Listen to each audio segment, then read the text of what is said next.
Hello guys, in previous lecture we discussed about different cell organelles. Today we will discuss about the processes diffusion, osmosis and different types of cells hypertonic, hypotonic and isotonic solutions and questions of this chapter. Today we will discuss about diffusion and osmosis. So what is diffusion? Diffusion is mostly seen in the case of gases. Gases में generally ये दिखाई देता है कि cell के अंदर और बाहर जब मूव करती हैं गैसेस, उस प्रोसेस को हम क्या कहते हैं? डिफ्यूज़न। तो सेल्स जब रिस्पायर करते हैं, सेल्स रेस्पिरेशन की बात, रेस्पिरेशन में हमें पता है क्या होता है कि जब हम सांस लेते हैं तो ऑक्सीजन गैस लेते हैं और कार्बन डाइऑक्साइड गैस को लीव करते हैं। ऐसे ही सेल्स के अंदर क्या होता है? Intake of oxygen and giving out carbon dioxide take place through diffusion process से होता है। तो जब हमें पता है सेल के अंदर माइटोकॉन्ड्रिया में ग्लूकोज क्या होता है? जब खाना खाते हैं हम तो उससे क्या बनता है? ग्लूकोज बनता है C6H12O6। जब ये ऑक्सीजन गैस के साथ रिएक्ट करता है, O2 के साथ रिएक्ट करता है ग्लूकोज, तो उससे क्या बनता है? CO2 बनती है, कार्बन डाइऑक्साइड गैस, साथ में क्या है? वाटर, एंड साथ में क्या है? एनर्जी रिलीज होती है, दैट्स वाई माइटोकॉन्ड्रिया को हम क्या बोलते हैं? Power house of the cell. अब यहाँ जो कार्बन डाइऑक्साइड निकली, तो वो कार्बन डाइऑक्साइड सेल के अंदर क्या है? इंक्रीज हो गई, और उसके बाहर क्या है? ऑक्सीजन गैस है। जब हमने सांस ली तो वो ब्लड के थ्रू ऑक्सीजन लेकर आता है ब्लड, ठीक है, तो वो ऑक्सीजन है बाहर और कार्बन डाइऑक्साइड सेल के अंदर है। तो कार्बन डाइऑक्साइड सेल के अंदर से सेल मेम्ब्रेन के थ्रू बाहर आ जाती है, एंड ऑक्सीजन सेल मेम्ब्रेन के थ्रू क्या है? अंदर जाती है। तो the movement of carbon dioxide and oxygen through the cell membrane by the process of diffusion. तो इस प्रोसेस को हम क्या कहते हैं? जब गैसेस क्या है मूव कर रही हैं in and out of the cell, ठीक है, उस प्रोसेस को कह रहे हैं हम डिफ्यूज़न। अब डिफ्यूज़न होता क्या है? The spontaneous movement of the substance from a region of high concentration to the region where its concentration is low. ठीक है, हाई कंसंट्रेशन से लोअर कंसंट्रेशन की तरफ जब मूव करती हैं गैसेस, तो उसको क्या बोलते हैं हम? डिफ्यूज़न। तो जैसे हमने कहा कि कार्बन डाइऑक्साइड सेल के अंदर ज़्यादा हो गई और बाहर कम है, तो अंदर से वो बाहर की तरफ मूव कर जाती है। ऐसे ही सेल के अंदर ऑक्सीजन कम है, बाहर ज़्यादा है, तो वो ऑक्सीजन क्या है? सेल के अंदर मूव कर जाती है बाहर से। तो that process is called diffusion process from higher concentration to lower concentration. So, diffusion plays an important role in gaseous exchange between the cells as well as the cells and its external environment. ऐसे ही water भी law of diffusion को ओबे करता है। इस process को हम क्या कहते हैं? ऑस्मोसिस। तो water movement of the molecules through the semi permeable membrane is called osmosis. तो ऑस्मोसिस प्रोसेस क्या है? Osmosis movement of solvent molecules. Solvent generally हम क्या लेते हैं? वाटर। तो movement of solvent molecules from higher concentration to lower concentration across the semi permeable membrane, और permeable, semi permeable मतलब प्लाज्मा मेम्ब्रेन, जो सेल की मेम्ब्रेन होती है, उसके अक्रॉस जब वाटर मूव करता है इन और out of the cell from higher concentration to the lower concentration, कि जहाँ पर सॉल्वेंट मॉलिक्यूल्स ज़्यादा हैं, वाटर के मॉलिक्यूल्स ज़्यादा हैं, वहाँ से लोअर कंसंट्रेशन की तरफ मूव करते हैं जहाँ पर वाटर मॉलिक्यूल्स कम है। तो इस प्रोसेस को हम क्या कहते हैं? Osmosis. So the movement of water molecules from higher concentration to the region of lower concentration, this process is called osmosis. Now types of solutions. First is hypotonic solution. Hypotonic solution क्या होता है? ऐसा solution जिसके अंदर जो molecules हैं, water molecules बहुत ज़्यादा होते हैं। मीन्स इसके अंदर जब हम किसी सेल को रखते हैं, उसके अंदर वाटर कम होगा, बट इस सॉल्यूशन के अंदर वाटर मॉलिक्यूल्स ज़्यादा होते हैं। तो the solution that has higher water concentration, water molecules इस सेल के अंदर ज़्यादा होंगे, तो उसको बोलते हैं हम हाइपोटोनिक सॉल्यूशन। हाइपरटोनिक सॉल्यूशन क्या है? The solution that has lesser water concentration. अब इसके अंदर क्या है? कोई भी जैसे सोल्यूट पार्टिकल्स लिए हमने, let it be sugar, sugar ज़्यादा है और वाटर मॉलिक्यूल्स कम है, मीन्स सॉल्वेंट कम है, तो solution that has lesser water concentration, water molecule जिसमें कम है, सोल्यूट पार्टिकल्स ज़्यादा हैं, उसको हम क्या कहते हैं? Hypertonic solution. Now next are isotonic solution. The solution that has same concentration of water as in the cell. ठीक है, अब हम कोई सेल अगर इस सॉल्यूशन के अंदर रखते हैं, आइसोटोनिक सॉल्यूशन के अंदर, तो जितना लिक्विड मतलब जितना वाटर कंटेंट इसके अंदर है उतना ही वाटर कंटेंट उसके बाहर है, तो उस सॉल्यूशन को हम क्या कहते हैं? Isotonic solution. तो सेल के अंदर जितना जो भी सब्सटेंस इसके अंदर रखा हमने, जो सेल इस लिक्विड के अंदर रखते हैं सॉल्यूशन के अंदर, तो उसके अंदर भी उतना ही वाटर है जितना उसके बाहर होगा, तो उस सॉल्यूशन को हम क्या कहते हैं? Isotonic solution. Now let us see what happen when red blood cell is placed in hypotonic solution. Hypotonic मतलब अब हमने क्या किया? रेड ब्लड सेल को हमने क्या किया? इस सॉल्यूशन के अंदर रखा, हाइपोटोनिक सॉल्यूशन के अंदर।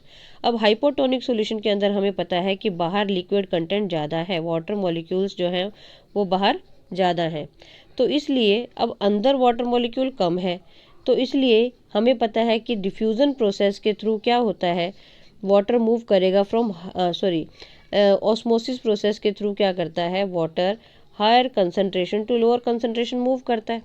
ठीक है, तो water molecules move from higher concentration to lower concentration, तो वाटर कंटेंट बाहर ज़्यादा है, तो water molecules move from outside to inside of the cell. ठीक है, सेल के अंदर एंटर करते हैं, जिससे सेल क्या करेगा? पानी अंदर चला गया तो सेल क्या करेगा? स्वेल कर जाता है, फूल जाता है वो cell. So, when a cell is placed in hypotonic solution, as we know, water is more outside in hypotonic solution. So, water from solution moves into the cell. Cell के अंदर चला जाएगा, that is endoosmosis. उसको क्या कहते हैं? Endoosmosis occurs due to which cell start swelling up. ठीक है, तो वाटर जब क्या है बाहर से सेल के अंदर एंटर करता है, तो जिससे सेल के अंदर वाटर मूव किया, तो वो क्या करता है? अंदर से वो स्वेलिंग होनी शुरू हो जाती है, फूल जाता है, स्वेल अप करता है। And fully swollen cell is called turgid. जब सेल पूरी तरह से फूल जाता है तो उसको हम क्या बोलते हैं? वो कैसा हो गया? टर्जिड। ठीक है, फूला हुआ है ना, सूजा हुआ, जिसको हम बोलते हैं टर्जिड। सो इन हाइपोटोनिक सोल्यूशन, जब हमने रेड सेल को हाइपोटोनिक सॉल्यूशन के अंदर रखा, इस हाइपोटोनिक सॉल्यूशन के अंदर देखेंगे हम, जो ये डॉट्स नज़र आ रही हैं वो क्या है? सोल्यूट पार्टिकल्स है, लाइक शुगर, सॉल्ट, जो भी हमने डिसॉल्व किया है इसमें। एंड जो सारा ब्लू कंटेंट है वो सारा क्या है? वाटर है, water molecules. So liquid content बाहर ज़्यादा दिख रहा है हमें, सारा पानी ही पानी है, सोल्यूट पार्टिकल्स कम है। तो सेल के अंदर वाटर कम है, तो बाहर से अंदर की तरफ वाटर क्या है? मूव कर जाता है, तो इसमें हम क्या कहेंगे? सेल स्वेल कर गया है ना, तो सेल फूल जाता है, स्वॉलन सेल बन जाता है, फूला हुआ सेल, तो उसकी शेप क्या है? चेंज हो जाएगी। बट यही अगर हम क्या है? हाइपरटोनिक सॉल्यूशन की बात करते हैं, हाइपरटोनिक सॉल्यूशन के अंदर क्या है? हमें पता है जो वाटर कंटेंट है वो लिक्विड के अंदर कम होगा, सॉल्यूशन के अंदर वाटर मॉलिक्यूल्स कम होंगे। जो ये सारी डॉट्स नज़र आ रही हैं ये क्या है? सारे सोल्यूट पार्टिकल्स हैं, लाइक शुगर और सॉल्ट जो भी हमने डिसॉल्व किया है, सोल्यूट कंटेंट इसमें ज़्यादा है वाटर मॉलिक्यूल्स के कंपैरिजन में। तो जब हमने सेल को इसके अंदर रखा, तो जो सेल है उसके अंदर कंटेंट लिक्विड का ज़्यादा, वाटर मॉलिक्यूल्स ज़्यादा होंगे, और बाहर वाले सॉल्यूशन के अंदर जो है वो वाटर मॉलिक्यूल्स कम है, तो सेल के अंदर से वाटर मॉलिक्यूल्स बाहर की तरफ मूव कर जाते हैं। ठीक है, तो जिससे क्या होगा? ये सेल क्या हो जाता है? श्रिंक कर जाता है। ठीक है, छोटा हो जाता है, इसका साइज श्रिंक हो जाता है, क्योंकि पानी इसके अंदर से निकलकर बाहर सॉल्यूशन के अंदर आ गया। नाउ इन आइसोटोनिक सॉल्यूशन की अगर हम बात करते हैं, जो सेल हमने इसके अंदर रखा, ठीक है, बाहर जितना वाटर मॉलिक्यूल बाहर है उतने ही सेल के अंदर भी होंगे। ठीक है, क्योंकि आइसोटोनिक सॉल्यूशन के अंदर क्या है? जितना वाटर मॉलिक्यूल सेल के अंदर हैं उतने ही इस सॉल्यूशन के अंदर भी हैं, दोनों में वाटर मॉलिक्यूल्स की कंसंट्रेशन इक्वल है। तो जितने वाटर मॉलिक्यूल सेल के अंदर से बाहर की तरफ जाते हैं उतने ही वाटर मॉलिक्यूल्स, देखो जितने वाटर मॉलिक्यूल सेल के बाहर जा रहे हैं, ठीक है, उतने ही सेल के अंदर भी एंटर कर रहे हैं। ठीक है, तो दोनों ही वाटर मॉलिक्यूल्स की कंसंट्रेशन बाहर और अंदर इक्वल होने की वजह से लिक्विड के मॉलिक्यूल, वाटर के मॉलिक्यूल्स बाहर भी जा रहे हैं और उतने ही मॉलिक्यूल्स बाहर से अंदर भी आ रहे हैं, तो इसलिए सेल के ऊपर कोई भी इफेक्ट नहीं पड़ता। सो इन आइसोटोनिक सॉल्यूशंस के अंदर क्या होता है, सेल का साइज जो है वो सेम रहता है, उसको कुछ भी नहीं होता। तो when cell is placed in isotonic solution nothing happens to the cell and cell remains the same as such रहता है, उसकी शेप में चेंज नहीं आता है ना, जैसा है सेल वैसे का वैसा ही रहता है, ना तो स्वेलिंग हुई उसकी, ना ही वो श्रिंक हुआ। तो आइसोटोनिक सॉल्यूशन में क्या है, उसकी शेप जो है वो मेंटेन रहती है। Now we will discuss about the question answers. First question is who discovered the cell and how, किसने डिस्कवर किया सेल को और कैसे किया। रॉबर्ट हुक इन 1665, ठीक है, हमने चैप्टर में डिस्कस किया था कि रॉबर्ट हुक ने 1665 में अपने एक सेल्फ प्रिमिटिव माइक्रोस्कोप से एक थिन स्लाइस ऑफ कॉर्क को ऑब्जर्व किया। अब ये कॉर्क क्या है, cork is a substance that comes from the bark of the tree, है ना, ट्री के बाहर जो बार्क है, बार्क के ऊपर जो सूखी लकड़ी होती है, ठीक है, वो उसने कॉर्क, स्लाइस ऑफ कॉर्क लिया, उसको उसने माइक्रोस्कोप की हेल्प से जब उसको ऑब्जर्व किया तो उसने क्या देखा, he observe that cork resembles the structure of honeycomb. Honeycomb क्या होता है, जो मधुमक्खियों का छत्ता होता है ना, वो देखा होगा सबने, उसके अंदर छोटे छोटे कंपार्टमेंट्स बने होते हैं। And honey comb consisting of many compartments, बहुत सारे उसके अंदर छोटे छोटे कंपार्टमेंट्स बने होते हैं, एंड उन कंपार्टमेंट्स को उसने क्या नाम दिया, सेल्स का नाम दिया। तो ऐसे रॉबर्ट हुक ने 1665 में कॉर्क की स्लाइस को जब ऑब्जर्व किया तो उसने देखा कि इसके अंदर छोटे छोटे कंपार्टमेंट्स हैं और इन कंपार्टमेंट्स को उसने सेल्स का नाम दे दिया। Next question, why is cell called structural and functional unit of life.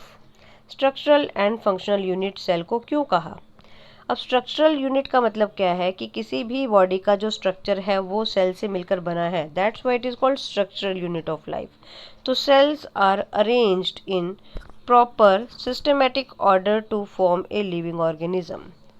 Living organisms को, ठीक है, इससे क्या है, जब उनको प्रॉपर एक सिस्टमेटिक ऑर्डर में क्या अरेंज है तो ये एक लिविंग ऑर्गेनिज्म को फॉर्म करते हैं। Thus we say that cell serves as the building block for organisms। जैसे बिल्डिंग को बनाने के लिए हमें पता है ब्रिक्स की ज़रूरत पड़ती है, ईंटों से हम पूरे एक बिल्डिंग को तैयार करते हैं।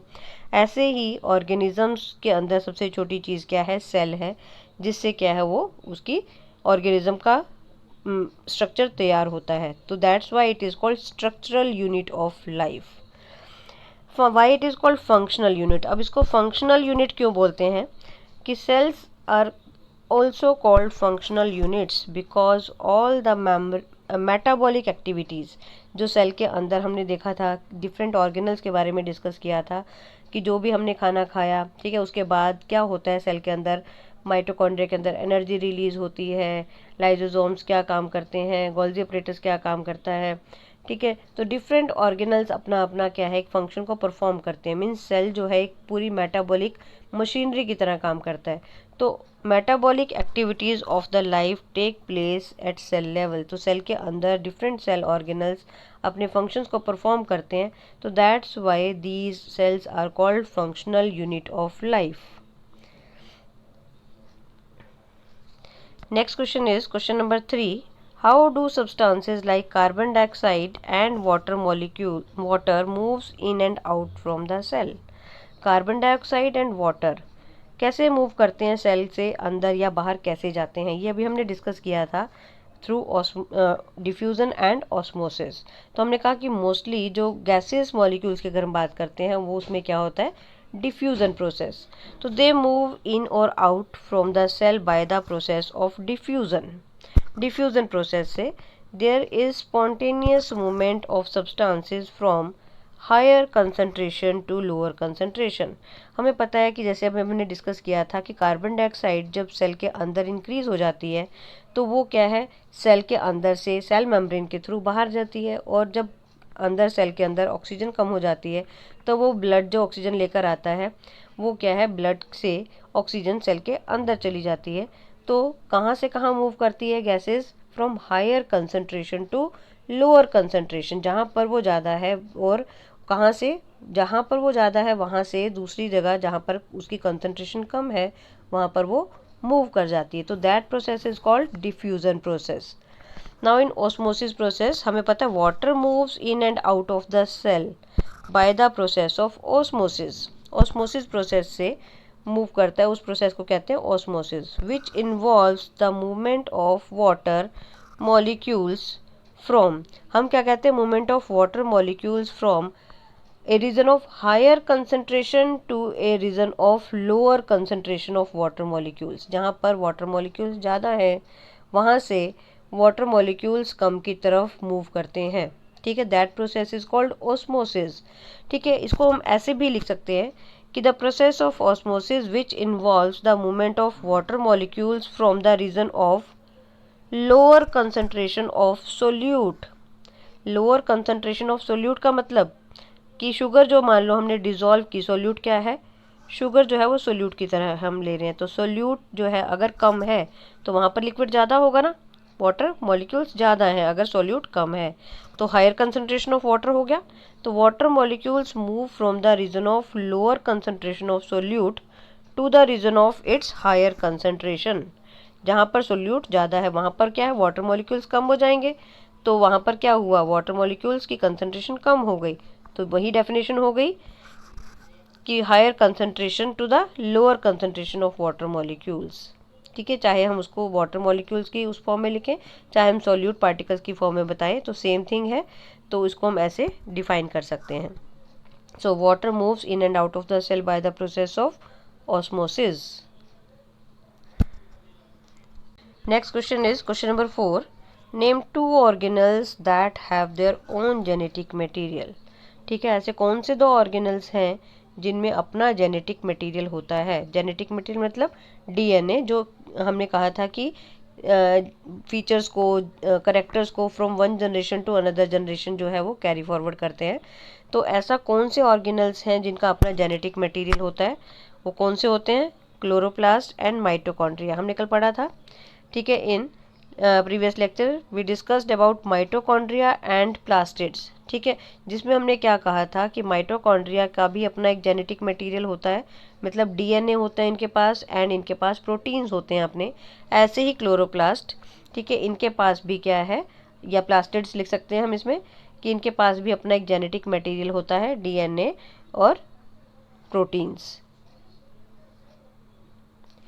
Next question 5, why lysosomes are called suicidal bags. इनको हम सुसाइडल बैग्स क्यों बोलते हैं, because they contain powerful digestive enzymes, है ना। हमें पता है कि लाइजोसोम्स क्या करते हैं, पावरफुल डाइजेस्टिव एंजाइम्स हैं ये।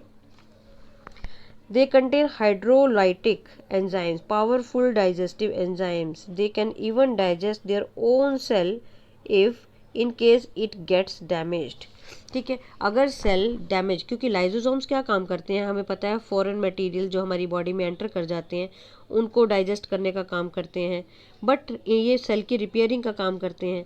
लेकिन जब सेल इतना डैमेज हो गया कि अब उसकी रिपेयरिंग नहीं हो सकती, तो लाइजोसोम्स क्या करते हैं, बर्स्ट करते हैं। तो लाइजोसोम्स में बर्स्ट एंड जो इनके पावरफुल डाइजेस्टिव एंजाइम्स हैं वो क्या करते हैं, अपने ही सेल को डाइजेस्ट कर लेते हैं। ठीक है, सो लाइजोसोम्स में burst and enzymes digest their own cell, so that's why lysosomes are known as suicidal bags of the cell। तो इसीलिए हम कहते हैं कि ये लाइजोसोम्स जो है अपने ही सेल को ख़त्म कर देते हैं। Next question is question number 6, where are proteins synthesized in the cell. Proteins कहाँ पर बनते हैं सेल के अंदर, they are synthesized by the ribosomes. अब हमें पता है राइबोसोम्स क्या काम करते हैं, प्रोटीन सिंथेसाइज का काम करते हैं। ठीक है, ये कहाँ पर अटैच होते हैं, राइबोसोम्स कहाँ पर अटैच होते हैं, in rough endoplasmic reticulum, which are attach to rough endoplasmic reticulum. ठीक है, ये हमने एंडोप्लाज्मिक रेटिकुलम के अंदर डिस्कस किया था। 2 टाइप के होते हैं, rough endoplasmic reticulum and smooth endoplasmic reticulum. Rough endoplasmic reticulum rough क्यों होते हैं, क्योंकि उनके ऊपर राइबोसोम्स अटैच्ड होते हैं। ठीक है, जिसकी वजह से वो ऊपर से रफ लगते हैं। तो ये जो राइबोसोम्स है वो प्रोटीन सिंथेसाइज का काम करते हैं। सो इसलिए ये RER के अंदर, रफ एंडोप्लाज्मिक रेटिकुलम के अंदर राइबोसोम्स होते हैं जहाँ पर प्रोटीन सिंथेसाइज होने का काम होता है। Next question is which organelle is called the power house of the cell. कौन से ऑर्गेनल को हम बोलते हैं power house of the cell? Mitochondria. Mitochondria is known as the power house of the cell because जो भी energy cell की produce होती है सेल के अंदर, वो क्या है, माइटोकॉन्ड्रिया के अंदर ही रिलीज होती है। माइटोकॉन्ड्रिया के अंदर एक रेस्पिरेशन प्रोसेस होती है जिसके अंदर जो ग्लूकोज बनता है बॉडी के अंदर, जो फूड हमने लिया, ठीक है, उससे क्या है, जब डाइजेस्ट हो जाता है तो उससे क्या बनता है, ग्लूकोज, ठीक है, C6H12O6। ये जब क्या है ऑक्सीजन के साथ रिएक्ट करता है, ये प्रोसेस होती है माइटोकॉन्ड्रिया। जब ये ऑक्सीजन के साथ रिएक्ट करता है तो इससे क्या बनता है, कार्बन डाइऑक्साइड गैस। हमें पता है हम क्या है कार्बन डाइऑक्साइड को लीव करते हैं, साथ में वाटर रिलीज होता है एंड साथ में large amount of energy produce होती है। So in mitochondria large amount of energy is released, ठीक है, और ये एनर्जी किस फॉर्म में रिलीज होती है, इन द फॉर्म ऑफ ATP। जैसे एनर्जी करेंसी होती है, ठीक है, जैसे रुपया, एक पैसा की करेंसी क्या होती है, रुपया लिखते हैं हम, है ना, इंडिया में। तो ऐसे ही जो एनर्जी प्रोड्यूस हुई सेल के अंदर, उसकी करेंसी क्या है, ATP, एडेनोसिन ट्राईफॉस्फेट। इसको क्या लिखते हैं हम, एडेनोसिन ट्राईफॉस्फेट, ठीक है। तो ATP क्या है, energy currency of the cell. तो ये कहाँ पर प्रोड्यूस होती है, माइटोकॉन्ड्रिया के अंदर प्रोड्यूस होती है। तो इसीलिए माइटोकॉन्ड्रिया को हम क्या कहते हैं, power house of the cell. Next question is how amoeba obtain its food. Amoeba अपना फूड कैसे लेते हैं, कैसे अपना न्यूट्रिशन लेते हैं। तो amoeba obtain its food by pseudopodia. Pseudopodia क्या होते हैं, इसको बोलते हैं हम फॉल्स फिंगर्स। अब हमें अमीबा का पता है, अमीबा की शेप कैसी होती है, वेरिएबल शेप होती है। ये इसकी मेम्ब्रेन फ्लेक्सिबल होती है, अपने अकॉर्डिंग क्या है अपनी शेप को चेंज कर सकता है amoeba. So the plasma membrane of amoeba is flexible and enables the cell to engulf the food. जो भी फूड पार्टिकल इसके पास आया वो क्या करता है, अपनी फॉल्स फिंगर, अपनी शेप को चेंज करता है और फिंगर्स अपनी बाहर निकालता है, जिसको हम स्यूडोपोडिया बोलते हैं, ठीक है। अपने फूड को एनगल्फ अंदर ले लेता है and other material by forming cup shaped structure, ठीक है। जो भी फूड मटेरियल आया उसको अंदर ले लेता है और कप शेप स्ट्रक्चर बना लेता है, ठीक है, जिसको हम फॉल्स फिंगर्स कह रहे हैं, स्यूडोपोडिया, ठीक है। उस प्रोसेस, उसके थ्रू क्या है, उसको अंदर ले लेता है और उसको बंद कर लेता है जब फिंगर्स को, ठीक है। तो उस प्रोसेस को हम क्या कहते हैं, जिसके थ्रू ये अपना फूड लेता है, उसको बोलते हैं हम एंडोसाइटोसिस, ठीक है, उसको बोलते हैं हम एंडोसाइटोसिस। जब अमीबा लिक्विड की फॉर्म में कोई मटेरियल बाहर से लेता है, ठीक है, उसको हम क्या कहते हैं, पिनोसाइटोसिस। सेल ड्रिंकिंग, कि सेल जो है वो ड्रिंक कर रहा है ना, सेल ड्रिंकिंग, लिक्विड कंटेंट को जब लेता है तो उसको बोलते हैं हम पिनोसाइटोसिस। एंड जब कोई फूड, सॉलिड फूड पार्टिकल बाहर से लेता है अमीबा, उसको हम क्या बोलते हैं, फेगोसाइटोसिस, है ना, फेगोसाइटोसिस, जिसमें हम क्या कहते हैं, सेल ईटिंग, ठीक है। तो pinocytosis cell drinking and phagocytosis cell eating. Next question is differentiate between prokaryotic and eukaryotic cells. Prokaryotic जो प्रिमिटिव सेल्स कहे थे हमने, एंड यूकैरियोटिक सेल्स, तो दोनों में डिफरेंस देखेंगे, prokaryotic cell and eukaryotic cells. Prokaryotic cell जो होते हैं वेरी स्मॉल इन साइज, बहुत छोटे होते हैं, अप्रॉक्सीमेट 1 to 10 माइक्रोमीटर, ठीक है, 1 to micrometer, 10 micrometer. And eukaryotic cells large in size होते हैं, कितने, 5 माइक्रोमीटर टू अप्रॉक्सीमेट 100 माइक्रोमीटर इनका साइज होता है, लार्ज इन साइज होते हैं। Next, in prokaryotic cells nuclear membrane lies naked in cytoplasm. Nuclear material जो होता है साइटोप्लाज्म के अंदर नज़र आता है, नेक्ड इन साइटोप्लाज्म मतलब साइटोप्लाज्म के अंदर ही दिखता है, क्योंकि इसकी कोई वेल डिफाइंड न्यूक्लियर मेम्ब्रेन नहीं होती प्रोकैरियोटिक सेल्स में। But nuclear material is surrounded by nuclear membrane in eukaryotic sales. Eukaryotic cells के अंदर जो न्यूक्लियर मटेरियल है उसके बाहर एक वेल डिफाइंड न्यूक्लियर मेम्ब्रेन भी होती है, जो मेम्ब्रेन साइटोप्लाज्म और न्यूक्लियर मटेरियल दोनों को सेपरेट करती है। These contain single chromosome. Prokaryotic cells के अंदर क्या है, सिंगल क्रोमोसोम होता है, but in eukaryotic cells they have more than one chromosome. एक से ज़्यादा क्रोमोसोम होते हैं इनके अंदर। In prokaryotic cells cell organelles are absent. Cell organelles जो हमने कहे थे like mitochondria, lysosomes, Golgi apparatus, ये सारे सेल ऑर्गेनल्स जो है वो इसमें नहीं होते in prokaryotic cells, but in eukaryotic cells these cell organelles are present. ठीक है, यूकैरियोटिक सेल्स में प्रेजेंट होते हैं, ये सब डिफरेंट फंक्शंस को परफॉर्म करते हैं। Now in prokaryotic cells nucleus is absent. Nucleus absent होता है, but in eukaryotic cells nucleus is present. Cell division by fission. In prokaryotic cells cell division कैसे होती है, by fission process, but in eukaryotic cells cell division कैसे होती है, by mitosis और meiosis process. Examples of prokaryotic cells are bacteria, blue-green algae, etc. And in eukaryotic cells, examples are like human beings, man, etc. Now, next question is differentiate between plant cell and animal cell. हमने इसमें animals के बारे में भी पढ़ा and plants के बारे में भी। नाउ इसके डिफरेंसेस क्या है in plant sales and in animal sales. Plant cells में क्या है, सेल वॉल, एक मेम्ब्रेन तो होती ही होती है, हमें पता है कि सेल वॉल के अंदर भी होती है cell membrane, and animal cell के प्लांट सेल में भी होती है एंड एनिमल सेल में भी होती है। तो animal cell has membrane but it does not have cell wall. Animal cells में सेल वॉल नहीं होती, बट प्लांट सेल्स में हमें पता है सेल मेम्ब्रेन के ऊपर एक सेल वॉल भी होती है। आउटर कवरिंग इसमें कौन सी होती है, cell wall, but animal cells में नहीं होती। Cell wall consists of cellulose. Now in plant cells it has plastids. हमें पता है प्लांट सेल्स में क्या होते हैं, प्लास्टिड्स होते हैं, जिससे ये क्या है, इनको क्या बोलते हैं हम, kitchen house of the cell, जिससे ये अपना फूड प्रिपेयर करते हैं by the process of photosynthesis. तो इट हैज़, प्लांट सेल्स के अंदर क्या होते हैं, प्लास्टिड्स। इसके अंदर क्या है, प्लास्टिड्स नहीं होते, they do not have plastids. Animal cells अपना फूड प्रिपेयर नहीं कर सकते, ठीक है, इनमें प्लास्टिड्स नहीं होते। Now in plant sales they have large sized vacuoles. इनके अंदर क्या है, प्लांट सेल्स के अंदर बहुत बड़ा वैक्यूल, मतलब इसके अंदर क्या है, वैक्यूल कम होते हैं बट बहुत large size, even 50 to 90% of volume of the cell is occupied by the vacuoles. Vacuole इतना बड़ा होता है कि 50 to 90% जो है वो पूरा स्पेस उसमें ऑक्यूपाई कर लेता है सेल के अंदर। Now vacuole is absent in the animal cell, या तो एब्सेंट होते हैं या फिर क्या है, बहुत छोटे साइज़ के होते हैं, ठीक है, या फिर बहुत स्मॉल साइज़ के होते हैं एनिमल, ठीक है। इसके अंदर एनिमल सेल्स में वैक्यूल्स आर एब्सेंट, या फिर होते हैं तो बहुत स्मॉल साइज़ के होते हैं। नाउ इन प्लांट सेल्स सेंट्रोजोम्स एब्सेंट। इसके अंदर सेंट्रोजोम जो है वो एब्सेंट होते हैं। सेंट्रोजोम हमने कहा था क्या होता है, जो सेल डिवीज़न में हेल्प करता है। Now in animal cell centrosomes are present. इसमें सेंट्रोजोम प्रेजेंट होता है।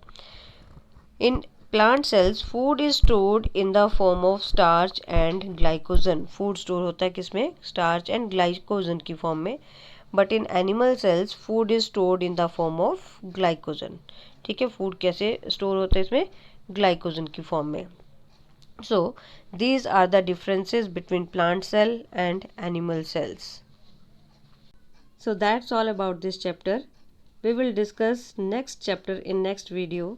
Keep watching. Thanks.